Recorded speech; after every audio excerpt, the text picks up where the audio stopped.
Acura MDX is one of the best-selling three-row crossovers in America. That's because it offers premium features at a price that's a lot less than some of its European competitors. Now, I wasn't the biggest fan of the previous generation Acura MDX, but for 2022, they've introduced this all-new 4th generation model that fixes a lot of the issues that I had with the previous model. Let's see what the 2022 Acura MDX A-spec is all about.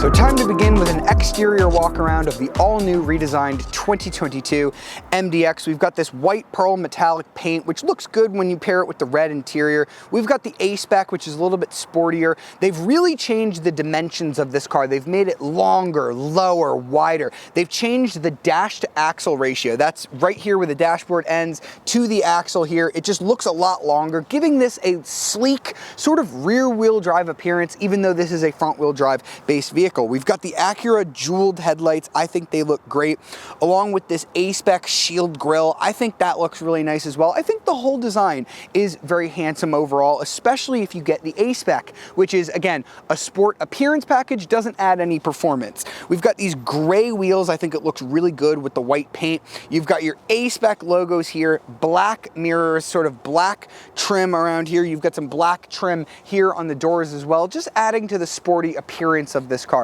Now the A-spec, as I mentioned, all appearance. If you want more performance from the engine, you're gonna have to wait for the Type S. Yes, Acura is bringing back the Type S name. I'm so excited for that. Right here, we have another logo letting us know that we have an A-spec. We have MDX written over here, and right here, it lets us know that we have the super handling all-wheel drive system, but you can also get front-wheel drive.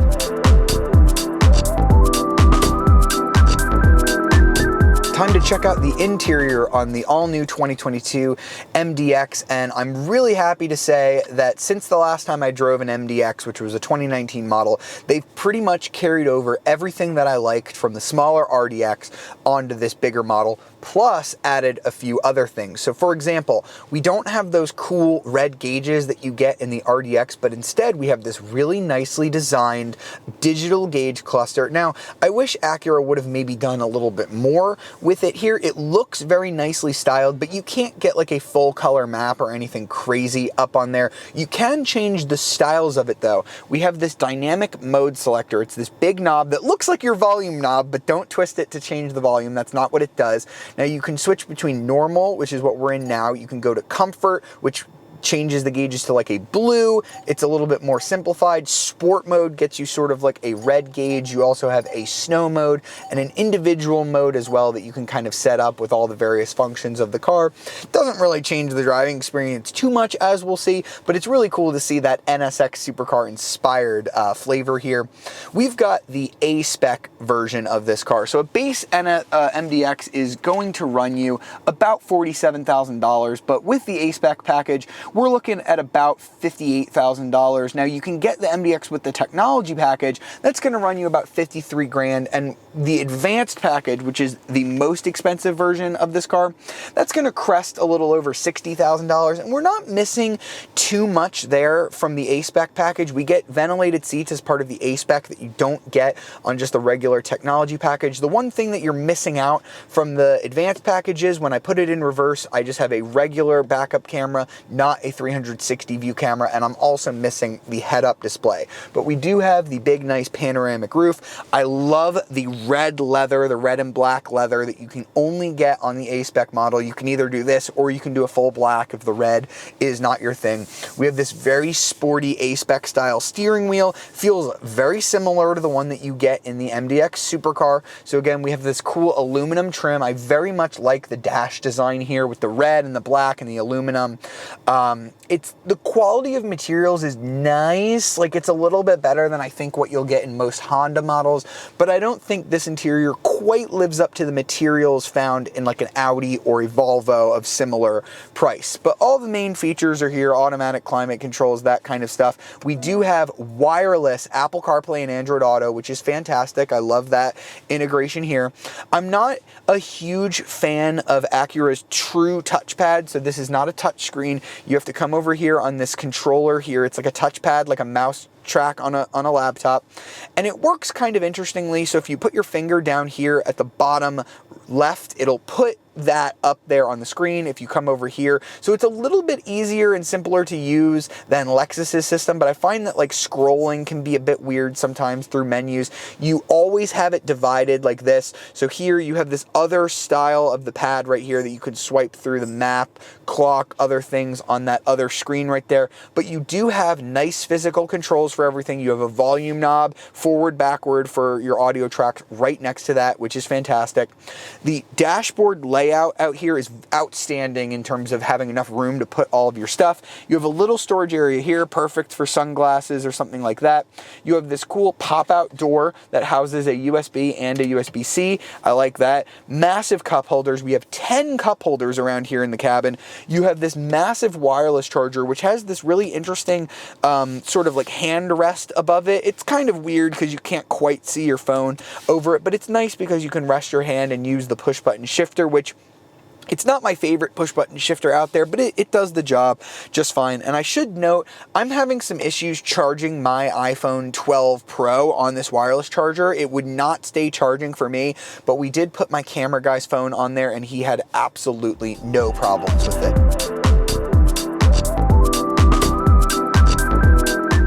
Time to check out the back seat, where we have up to 38.5 inches of legroom, which is pretty good. You have tons of adjustability here. Let's first talk about the luxury stuff you get back here. You do have sunshades here on the A-spec model. You also have your own climate controls, 2 USB ports, and a 12-volt outlet. The only thing we don't have back here is heated seats. Those are reserved for the advanced package. But what we do have is high amounts of adjustability. I can pull this tab and I can slide my seat so far forward that my knees are touching, or I can go so far back and I have plenty of space. I can also recline really far back or really far up, which is really nice. Now this seat slides as well. The middle seat does not slide, but it does do something else quite interesting. You pull this tab right here and it folds down. Now you have your secret cup holder compartment with 2 cup holders and some really nice storage right here. Now if I pull that same tab that I used to lower it and I pull this one as well, you can actually remove this seat entirely to get captain's chairs. Now a lot of automakers make you pick between having a bench or having captain chairs back here. Acura gives you both, which I think is fantastic. So with this seat removed, it makes it really easy to get into the third row. Now getting into that third row, if you have the middle seat removed, it's really easy, you can just climb through, but if you don't, this door doesn't open that wide, but Acura has made it extremely easy. You just push this one button and it will eject the whole seat forward. It slides really nice, giving you a modest opening with which to get back here. Now you have about 29.5 inches of legroom back here. My head is almost touching, not quite. I have some headroom, but somebody taller might not have as much space back here. We have 2 cup holders. We don't have any USB chargers. Those are only on the advanced package. You get a slightly bigger back seat on like a Volvo XC90 or a Cadillac XT6. And that button that I push down there, you have a second one here for when you're already in the third row. So you just push that and it makes it easy to get out. Time to finish up with cargo capacity here. We have our power tailgate here on the A-spec model. Now we have a little over 16 cubic feet of storage in here, but we have some extra hidden storage underneath the floor here. So you can lift that up, which is really cool. You get about 2 cubic feet under there. And the thing that I love about this is Acura has put it so that you can put it down like this and it snaps into place. Now you just have that lower storage, which is fantastic. Or let's just say your kids have some muddy cleats or something like that. It's carpeted on one side, it's plastic on the other. So you can go ahead and flip that the other way and then install it. Now you have a plastic surface that you can wash off very easily. That's awesome. So if you don't need the third row in place, you can fold those. They're manual with these 2 handles here. That's gonna open you up to about 39 cubic feet of storage, which I think is enough for most people. And if you fold down everything, you're getting about 71 cubic feet of storage. Not the biggest in this class, but it is quite sizable. Now with that middle seat removed, I said you get those cool captain's chairs in the back. Now this is about 20 pounds, so it's kind of heavy. You won't want to be lifting it up all the time. You might want to either put it in or leave it out. But if you do decide to take it out and you're at the beach or a tailgate or something like that, it's not that uncomfortable to sit on.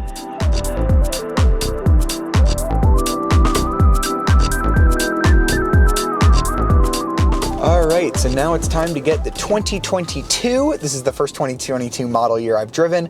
Acura MDX out on the road, where under the hood we've got a 3.5 liter VTEC V6. Now, this is a little upgraded from the previous generation MDX, but they haven't done too much crazy here to change it. It's still that same VTEC V6 that I love and hate for different reasons. It's 290 horsepower and 267 pound-feet of torque, so pretty average on the horsepower numbers, not best in class. The Cadillac XT6 I drove a couple weeks ago has a little bit more power, and the torque is actually quite low, as it usually is on Honda's V6 engines. Now, Acura has done the thing that I absolutely needed them to do when I last drove the MDX, which is get rid of that ZF 9-speed automatic. This MDX now uses the same 10-speed automatic transmission that you get in the Honda Accord and in the new Acura TLX, and this 10-speed is such a huge upgrade. I love how it shifts. It really suits the character of this V6 engine more than the old 9-speed. The 9-speed was just a little bit clunky, especially like its 2-3 shifts and stuff like that. So I'm really happy that they got rid of that 9-speed automatic transmission. Now with this combination, you can get front wheel drive standard, but we have the optional super handling all-wheel drive, Shaoud as I call it, and it is a really good system. So let's go ahead and put it into its sport mode setting, and let's see what the 0 to 60 feels like in this car with the 3.5 liter V6. Only one engine option at the moment. So let's put our foot down. Ooh, I love the way that a VTEC V6 sounds. This is a really throaty engine. You can actually hear the VTEC kicking in at the higher RPM range. Really throaty noise, but I didn't really feel like we were getting thrusted forward all that quickly. Acura quotes, they don't really quote a 0 to 60 time, but I've seen independent tests measure it in the low 6-second range. 6 seconds, maybe 6.2 seconds with the super handling all-wheel drive system that we have here. It just never feels like you're getting pinned back in your seat, but I would call the acceleration brisk. The problem is that this engine develops power very high up in the rev range, so you really do have to rev it out, which is fun as heck, especially with the throaty sound that this V6 delivers. But I'm not quite sure that 3-row SUV drivers really want to be revving their engine out like this to get acceleration, but I think it's really fun regardless. Now we have some of these drive modes that tighten up the experience. We've got steering that gets a little bit heavier when you put it into the sport mode, but it's not like a revolutionary difference between the two here. I still feel like the steering is very light. It's very crisp. I should note, one of the weird things about this vehicle is I got in it for the first time and I went to go push the brakes and they are extremely light. It almost feels like if you've ever played like Forza Motorsports on one of those like Microsoft Xbox steering wheels, it kind of feels like that. Like the brake pedal isn't actually attached to anything, and that's because Acura has switched from a vacuum brake booster to an electric one, and I feel like the transition just could have been a little bit smoother and more natural. I just feel like I'm not pushing anything on this brake pedal. It's especially weird when you use the brake hold feature at a light. You kind of come to a stop, push the brake hold, and when you take your foot off the pedal doesn't come with you like it does in most cars. It stays there. It's just a weird feeling that I suppose you would get used to, but I'm just not used to it yet. Now I mentioned we have super handling all-wheel drive. It can send 70% of the engine's torque to the rear and 100% from the left to the right. So that gives this MDX some really sporty credentials. We're sitting on this new light truck platform that Acura has. It's way stiffer all around. This just feels like a much more dynamic experience than the outgoing MDX. It kind of feels almost just like a big RDX. So I think this is one of the sportier experiences here. You have pretty good capability, 3,500 pounds towing with front wheel drive, 5,000 pounds towing if you get the Shaoud system, and fuel economy is pretty good, not the best. 19 mpg in the city, 26 on the highway, 22 combined. If you opt for all-wheel drive, you're going to lose not much actually. Same mpg in the city, you only lose 1 on the highway and 1 combined. So I think the all-wheel drive system is definitely worth the upgrade. Now, if you're looking for more performance, you're going to have to wait for the Type S model. So that's coming out with a 3-liter, a little bit smaller, but turbocharged V6 engine. Should produce around 355 horsepower and 354 pound-feet of torque. I think if it were me, personally, I would probably wait for that. It's going to give you a little bit more of that smooth accelerating luxury experience. You're going to get a lot more sporty upgrades as well. But I think most people should be satisfied with the MDX as it sits with the base V6.